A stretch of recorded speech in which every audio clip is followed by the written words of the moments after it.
Assalamualaikum warahmatullahi wabarakatuh. Shalom, Om Swastiastu, Namo Buddhaya, salam kebajikan, salam sejahtera bagi kita semua. Ada peribahasa yang mengatakan bahwa kamu dapat menyembunyikan api tidak dengan asapnya.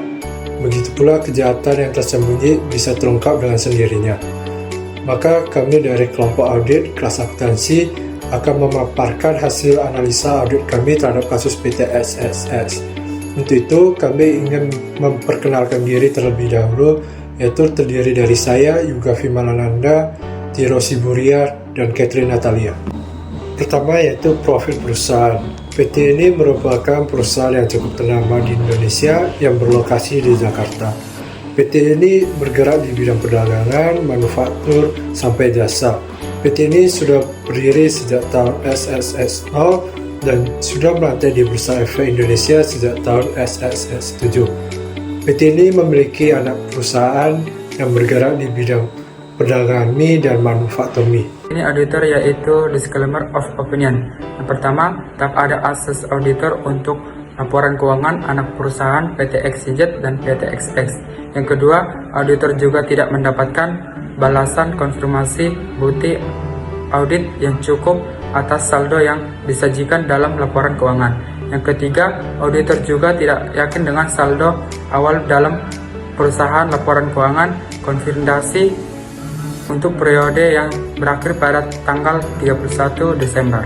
Kasus yang terjadi pada PT XYZ, yang pertama, kecurangan dalam pengelolaan keuangan, yang dimana PT XYZ ini melakukan manipulasi laporan keuangan yang dimana laba yang dilampirkan naik secara signifikan. Yang kedua, pelanggaran terhadap peraturan kebijakan yang dimana PT XYZ ini melakukan pelanggaran Senigens keuangan yang kedua, yaitu mengakui adanya pendapatan fiktif sebagai penjualan terhadap dari arti perekonomian tidak pernah terjadi transaksi.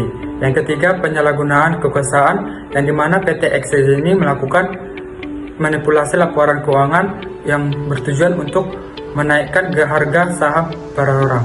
Pada kasus ini kita dapat menyimpulkan bahwa yang pertama, kasus ini mengenai fraud. Apa sih kasus ini mengenai fraud laporan keuangan?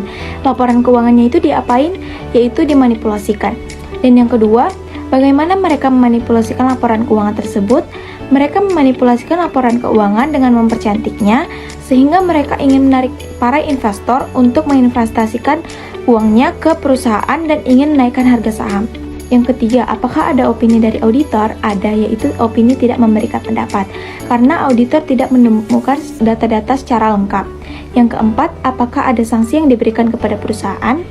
Sanksi yang diberikan kepada perusahaan tidak ada sehingga perusahaan tetap berjalan secara normal dan emiten PT ini disuspend oleh Bursa Efek Indonesia dan sanksi yang diberikan oleh Bursa Efek Indonesia kurang lebih 1,5 tahun. Kelima, siapakah yang melakukan kecurangan tersebut?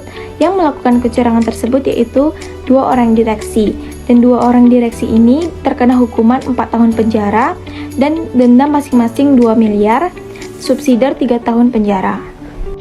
Sekian dari pemaparan materi yang telah kami sampaikan. Jika ada salah kata kami minta maaf. Atas perhatiannya kami ucapkan terima kasih.